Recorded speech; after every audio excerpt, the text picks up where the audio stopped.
जय श्री कृष्णा। चेहरे की सुंदरता आंखों में बसती है। चेहरे की सुंदरता आंखों में बसती है, स्वभाव की सुंदरता हृदय में बसती है।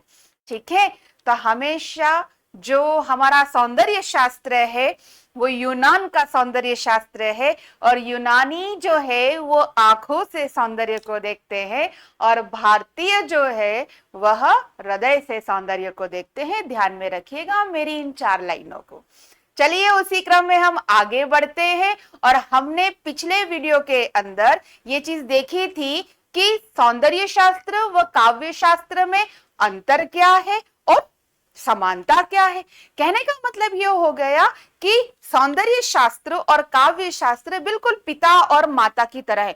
पापा बोलकर समझाते हैं, मम्मी को खूबसूरती में ही निहार लेते हैं, बिल्कुल। और दोनों अलग अलग हैं लेकिन दोनों एक ही हैं।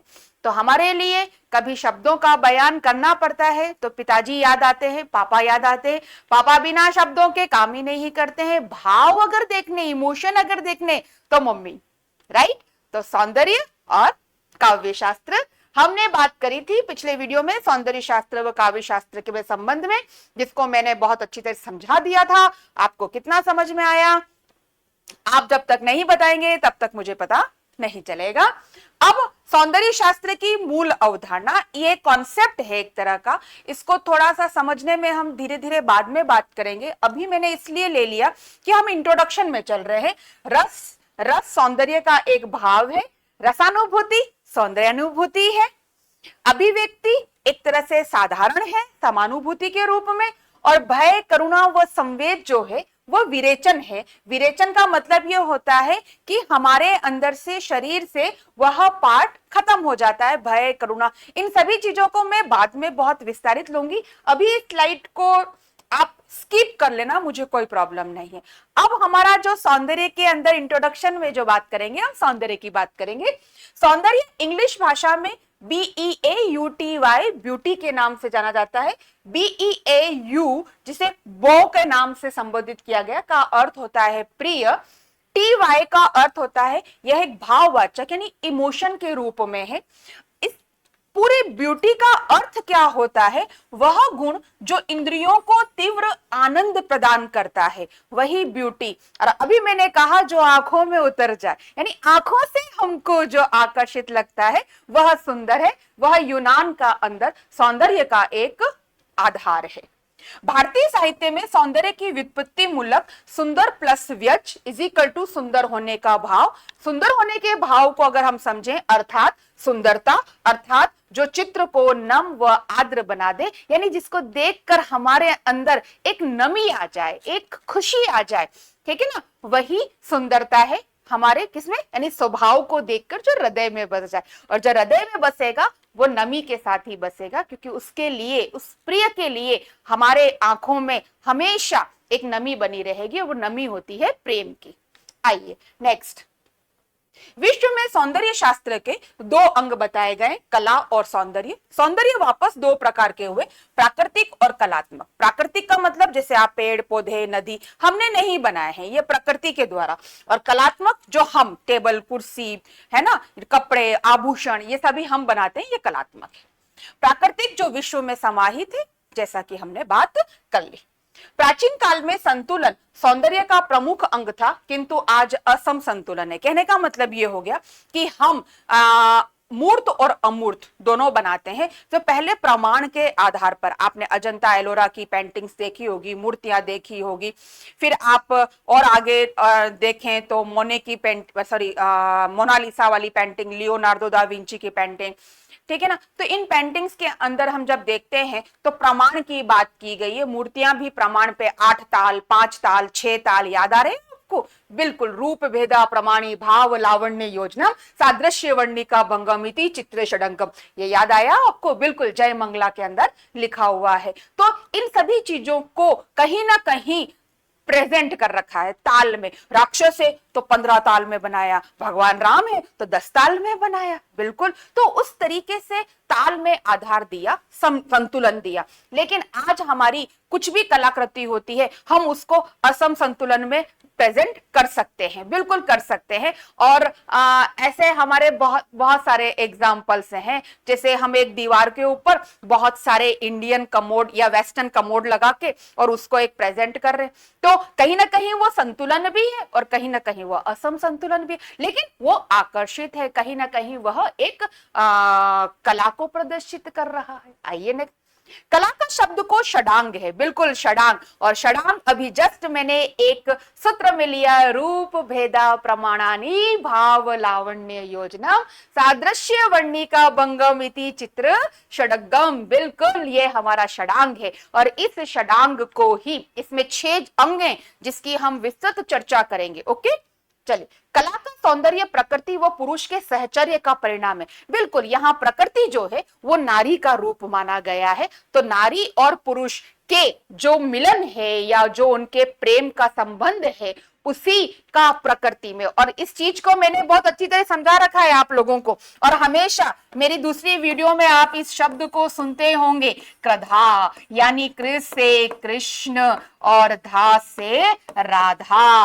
और इस नायक और नायिका के सहचर्य का परिणाम है प्रेम, समर्पण, त्याग, वो जो हमें हमेशा दिखाई देता है, जिसका आप किस तरीके से असंतुलन रूप में एक्सेप्ट करते हैं वो मुझे नहीं पता। अभी विदिन मैंने एक अपनी पोयम भी लिखी थी कि ये कैसा कलयुग है, बिल्कुल वेदों की ओर लौटो। आप इस पूरी पोयम को सुनिएगा कि आज हमने प्रेम की आड़ में जब इस सहचर्य चीज को हमने बदनाम कर दिया, गलत रूप में लेना शुरू कर दिया। कृष्ण व राधा के प्रतिरूप को समझिए, ठीक है। हमें भागवत गीता में बहुत सारा ज्ञान मिला हुआ है, उस ज्ञान को इस परिप्रेक्ष्य में यदि हम समझेंगे तो इस लाइन को भी समझ लेंगे, कला का सौंदर्य प्रकृति व पुरुष के सहचर्य का परिणाम है। आइए नेक्स्ट, सौंदर्य का उद्गम प्रकृति है। बिल्कुल, अगर आप प्रकृति में खड़े हैं और खुशबू आ रही है, मजा आ जाता है। चिड़िया की चहचहाट, नदियों का कलकल छल छल छल छल बजना, है ना, मॉर्निंग के अंदर चिड़ियाओं की चहचहाट। एक छोटी सी गुरैया चिड़िया आती थी, आज तरस जाते हैं उनके लिए हमारे कान कि कहाँ चिना गिलहरी जो उचकती है और टेट टेट करके कुछ खाते, बहुत सुंदर लगते हैं। अद्भुत अद्भुत है ये सारी चीजें जिसको हम फील कर सकते हैं। क्यों? क्योंकि हम हृदय से, अपने हृदय में वो नमिता नमक बना के रखे हुए, इसलिए हमें प्रकृति स्वभाव से सुंदर दिखाई देती। तो वही बताया कि सौंदर्य का जो उद्गम हुआ है वो प्रकृति से ही हुआ है। मानव में सौंदर्य बहुत जन्मजात होता है। बिल्कुल, हम ये नहीं कह सकते कि इसमें तो सौंदर्य का भाव नहीं, बिल्कुल नहीं। सौंदर्य का भाव पुरुष में भी होता है और स्त्री में भी होता है, ये ध्यान रखिएगा। क्योंकि जब बच्चा गर्भ में, माता के गर्भ में आता है, साइंस में आप देखिएगा कि विदिन 2 महीने तक हम ये बता नहीं सकते कि वह पुरुष बच्चा है कि वह फीमेल यानी मेल बच्चा है कि फीमेल बच्चा है। वो शुरुआत में फीमेल ही होता है और फीमेल भाव से बनी हुई होती है, उसके अंदर बहुत सारे इमोशंस होते हैं। तो इमोशंस, भाव, सौंदर्य का चीज हर पुरुष में भी होता है, स्त्री में भी होता है, बस हमारे आसपास का वातावरण उसे कठोर बना देता है। ध्यान में रखिए, सौंदर्य के 2 पक्ष हैं। सौंदर्य के 2 पक्ष कौन कौन से हैं?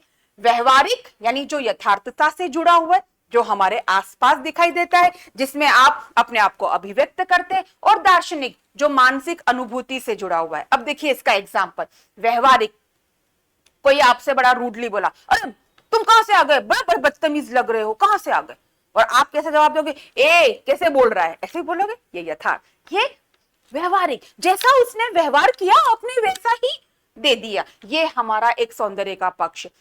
दार्शनिक और मानसिक, उसने आपसे कठोर वर्ड में बोला, आपने हंस के बोल दिया। भगवान राम व कृष्ण को यदि आप देखेंगे, उनके चरित्र का वर्णन देखेंगे तो मुस्कुराते हुए देखते हैं। बिल्कुल, उनके अंदर उन्होंने अपने सारी इंद्रियों को मजबूत कर रखा है, हृदय से, मन से, तन से, इसलिए वो मुस्कुराते हुए, और उनके चेहरे पर एक ओज, एक प्रकाश दिखाई देता है। और वही मानसिक अनुभूति है उनकी कि वो हर चीज को बड़े सहजता से एक्सेप्ट कर लेते हैं। तो सौंदर्य हमारे मन में 2 प्रकार से, अब आप उसको किस रूप में देख रहे हैं ये आपके ऊपर है। अब इस सौंदर्य को हर एक दार्शनिक ने अपने अपने कथन में कहा है, और कथन हमेशा इन्वर्टेड कॉमा में लिखे जाते हैं, इसलिए कभी भी एग्जामिनर में आते हैं, एग्जाम में आते हैं, तो आप अगर इन दार्शनिकों के कथन को इनके इन्वर्टेड कॉमा के साथ प्रदर्शित करते हैं तो एग्जामिनर समझता है उस बात को कि हाँ, इन्होंने अच्छी तरीके से सौंदर्य शास्त्र को समझा है। आइए, सुकरात सुकरात ने क्या कहा है? सुंदर व शिव एक है, अतः जीवन सापेक्ष है। कहने का मतलब जो सुंदर है उसमें हमें शिव दिखाई देगा। ठीक है, कभी कभी कोई होता है कि है ना, अरे आपने उससे ऐसे कैसे बात करी, तो सामने वाला व्यक्ति बोलता है उससे हमने इसलिए ऐसे बात करी क्योंकि उसके अंदर भी ईश्वर है। ठीक है ना, तो ईश्वर सभी चीज के अंदर है, कण कण में है, यदि आप माने तो, और अगर आप नहीं मानते हैं तो कोई बात नहीं। तो क्या बोला? अतः जीवन सापेक्ष है। कहने का मतलब हमारे जो जीवन सापेक्ष चल रहा है उसके अंदर कहीं ना कहीं ईश्वर समाहित है, और ईश्वर हमारा क्या है? प्रत्यक्ष रूप है, और वही सुंदरता लेकर आता है। प्लेटो ने क्या कहा? सुंदर, शिव और सत्य एक है। कहने का मतलब जो सुंदर है उसमें नैतिकता है, शिव का मतलब ही हो गया नैतिक आचरण से, और जो नैतिक है वो सत्य है, तो वो हमें सुंदर दिखाई देगा। सुंदर परम व पूर्ण है। कहने का मतलब जो सौंदर्य होगा उसका अपना एक पूर्णता होगी, तभी वो सुंदर दिखाई देता है। तथा सुंदर के लिए नैतिक होना आवश्यक है। बिल्कुल, आपका बोलना, आपका चलना, आपका उठना, आपका नैतिक आचरण आपको आकर्षित बनाता है, और जितने आपका अंदर नैतिक होगा उतना आप आकर्षित होंगे, उतने आप सुंदर दिखाई देंगे। किसी से लड़ाई झगड़ा हो रहा है, आप प्रेम से बात करो। किसी ने आपसे ऊंचे वर्ड में बोल दिया, एब्यूज वर्ड बोल दिया, आप उसको शांति से जवाब दो, तो वह व्यक्ति आपके प्रति नम्र हो जाएगा।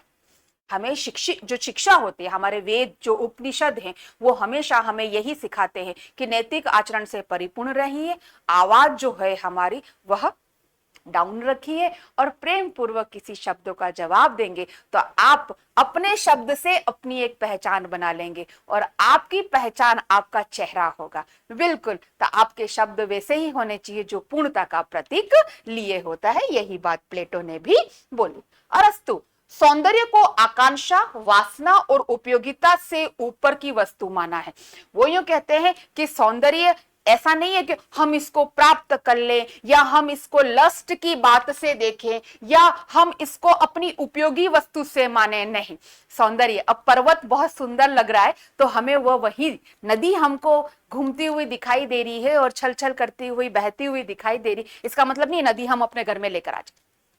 ठीक है, तो किसी भी चीज जो सौंदर्य है उसको प्राप्ति के लिए नहीं, उससे कुछ न कुछ प्रत्यक्ष व अप्रत्यक्ष नैतिक रूप में सीखना भी आवश्यक है। तो अरस्तु कहते हैं कि जरूरी नहीं है कि हम उस वस्तु को प्राप्त करें, उस वस्तु से हम, उसके सौंदर्य से हम नैतिक आचरण सीख सकते हैं। आइए नेक्स्ट, प्लाटिनस सौंदर्य को पूर्णतः भावगत रहस्यात्मक अनुभूति माना है। बिल्कुल, जो सौंदर्य होता है उसमें कहीं ना कहीं मिस्ट्री होती है, और वो मिस्ट्री क्या होती है? कभी कभी कुछ लोग होते हैं जिनको देखते रहो ऐसा भाव होता है। कभी कोई वस्तु होती है उसको लगता है हम यहीं बैठे रहें या उसको देखते रहे, निहारते रहे, क्योंकि उसके अंदर कोई ना कोई एक ऐसी मिस्ट्री है जो हमें आकर्षित कर रही है।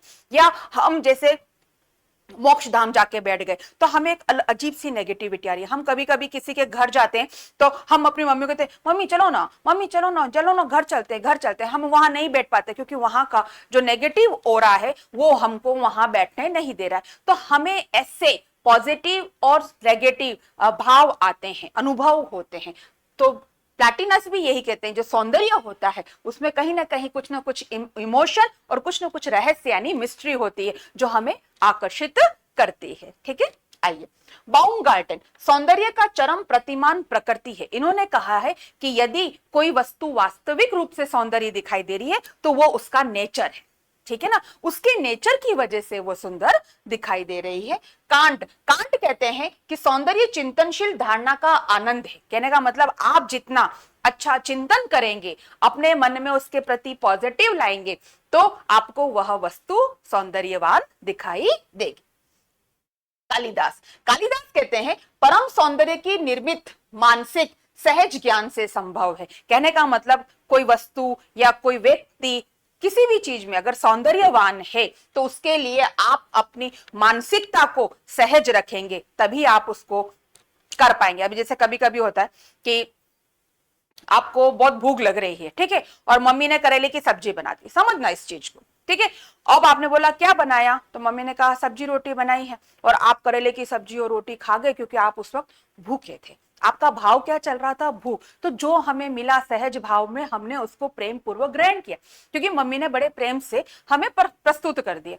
अब एक दिन क्या हुआ कि आपका पेट भरा हुआ था और आपने घर पे पूछा आज क्या बनाया, मम्मी ने कहा ग्वार फली की सब्जी रोटी बनाई, तो आपने उन पे क्रोध किया या आपने उनको नखरे दिखाए, मुझे ये नहीं खाना, मुझे ये नहीं भाता, मुझे ये नहीं लेना, क्योंकि आपके अंदर निर्मित मानसिकता क्या थी, भरी हुई थी। आप कहीं ना कहीं से पूर्ण थे, तो आपको उसके अंदर सौंदर्य का भाव नहीं दिखाई दिया। तो सौंदर्य सब में होता है, यह आपकी मानसिकता पर डिपेंड करता है। कवि माघ ने कहा कि सौंदर्य वह है जो क्षण क्षण नवता प्राप्त करे, बिल्कुल, जो रोज नवीन हो वह सौंदर्य है, ऐसा कवि माघ ने कहा है। तुलसीदास ने कहा सौंदर्य को अतुलनीय, विलक्षण व पूर्ण माना है, जिसकी कोई तुलना नहीं की जा सकती है, और जो विलक्षण यानी जो हमें प्रकृति में नहीं दिखाई देती है, जिसके बराबर किसी को हम नहीं गिन सकते, और वो कंप्लीट होती है, वही सौंदर्य, ऐसा तुलसीदास जी ने कहा।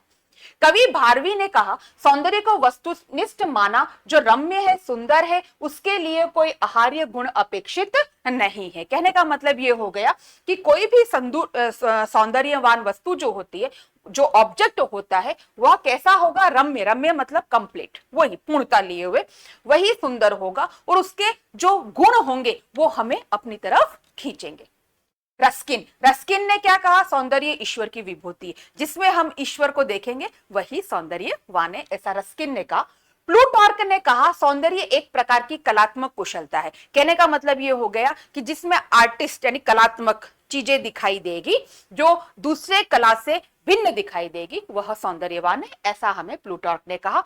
और चार्निशेव्स्की ने कहा सौंदर्य है जीवन है, जिसने अपने जीवन को ही सौंदर्यवान बना लिया है, जिसने हर प्रत्येक व्यक्ति के अंदर जीवन को सौंदर्य देखा है, वही सौंदर्य है। तो इस तरीके से सौंदर्य शास्त्र के अंतर्गत हम सौंदर्य को देखते हैं। यानी अब आपसे इन पर कैसे प्रश्न बनते, मैं दो प्रश्न पर अभी आपसे बात करती हूं। आइए देखते हैं हम इस। अब मैंने आपको इतना सब कुछ पढ़ा है, इस पे दो क्वेश्चन देखिए डिस्कस करते हैं, और इन प्रश्नों के उत्तर आप पूरे लिखिएगा। प्रश्न है हमारा, सौंदर्य विषयक पाश्चात्य अवधारणा क्या है, what is the western concept of beauty. बिल्कुल, सौंदर्य क्या है, कैसे इसकी उत्पत्ति हुई है, किस तरीके से हम इसको समझा सकते हैं। तो अगर आपको ध्यान हो तो मैंने सौंदर्य शास्त्र के उद्भव के बारे में आपको पूरा बताया था कि किस तरीके से सुकरात, प्लेटो, अरस्तु, यूनान में इसकी उत्पत्ति हुई, पाइथागोरस ने इसको प्रमाणित, वो सारा मैटर आपको इस क्वेश्चन के आंसर में लिखना पड़ेगा। यहां आप थेलिस की बात, पाइथागोरस की बात, सुकरात की बात, अरस्तु की बात, इवन आप उनके कोटेशंस को भी वहां पर हाईलाइट करके 50 से 100 शब्दों के अंतर्गत लिख सकते हैं। इसके लिए आपको पूरा कंटेंट याद होना जरूरी है। तो हमारा जो प्रश्न है, कहने का मतलब कि सौंदर्य जो है वह पाश्चात्य में यानी वेस्टर्न के अंदर किस तरीके से, तो उन्होंने उसको सत्य भी माना, शिव भी माना, फिर उसको प्रमाणित भी माना, संतुलन भी माना, असम संतुलन भी माना, आकर्षक यानी आंखों के द्वारा भावों की, वो सारी बातें आपको उसके अंदर लिखनी होगी, जो हमने वीडियो के अंदर पूरी अच्छी तरीके से डिस्कस करी है। तो इसको अच्छी तरीके से पढ़ के अपने शब्दों में भी लिख सकते हो, और वहां से उन कंटेंट को उठा के उसका आंसर भी फिलअप कर सकते हो। नेक्स्ट देखिए, मध्यकालीन दार्शनिकों के सौंदर्य शास्त्रीय विचारों को स्पष्ट कीजिए। Give the views of philosopher from medieval period about aesthetical ideas. और जब हम इसको देखते हैं तो मैंने आपको सौंदर्य आज ही पढ़ाया, ब्यूटी, ठीक है, TYBEAU, फिर उसके बाद सुंदर प्लस व्यज, सुंदर का भाव, और फिर मैंने आपको कवि माघ, तुलसीदास, सुकरात, अरस्तु, उनके कोटेशंस के साथ सारी बात करी है। और जब हम इन बातों को देखते हैं तो वही चीज, क्यों, क्योंकि यहाँ क्या लिखा हुआ है, दार्शनिकों के। कहने का मतलब यह हो गया कि जितने भी फिलोसोफर्स हैं उन्होंने सौंदर्य को किस तरीके से बताया है, उस बात को हमें लिखनी है। तो उनके वो जो कोटेशन है वो आप एज इट इज लिख देंगे, तो आपके प्रश्न पूरे के पूरे सही हो जाएंगे और आप सर्वश्रेष्ठ आंसर लिख पाएंगे। तो हमारी कल की और आज की वीडियो में ये दोनों प्रश्न सोल्व हो जाते हैं जो हर एग्जाम में पूछे भी जाते हैं। तो प्रश्न कैसे आते हैं वो भी मैंने आपको बता दिया, हिंदी और इंग्लिश में। आप उसको पढ़िएगा और अच्छी तरीके से समझ के थोड़े से वह पॉइंट यानी 70% अपने नोट्स और 30% अपने व्यूज डालकर हम इस प्रश्न के आंसर को यानी प्रश्न के उत्तर को अच्छी तरीके से प्रेजेंट कर सकते हैं, अभिव्यक्त कर सकते हैं। तो बिल्कुल मेहनत कीजिएगा, परिश्रम कीजिएगा, सफलता जरूर मिलिएगा। हंसते रहिए, मुस्कुराते रहिए, हंसी के रसगुल्ले रोज खाइए, रोज खिलाइए और सबका खून बढ़ाइए, किसी का खून मत जलाइए, ठीक है ना, खून मत पियो किसी का उनका खून बढ़ा दो जिससे वो डोनेट कर सके, ठीक है, और वो खुश होकर कहे कि हाँ हमारा खून बढ़ाने वाले कोई व्यक्ति मिले। यानी हमेशा सकारात्मक रहिए, सभी को सुंदर देखिए, अपनी अभिव्यक्ति अच्छी रखिए और अपने क्रोध, घृणा, ईर्ष्या, द्वेष इन्हीं भावनाओं को डिलीट कीजिए, मुस्कुराते रहिए, सबको मुस्कुराइए और सबके जीवन को आनंद करिए, सुगंधित करिए, जिससे आपका ऑरा पॉजिटिव हो और आप और सुंदर दिखने लगे और आप आकर्षक दिखने लगे। चलिए इसी शुभकामनाओं के साथ और इन दोनों प्रश्नों के उत्तर को आप लिखिएगा। कोई प्रॉब्लम आती है तो इस कॉल पे मेरा नंबर है, आप जरूर मुझसे पूछिएगा, बेझिझक होकर पूछिएगा, डरिएगा मत, ठीक है। Okay, thank you, good night.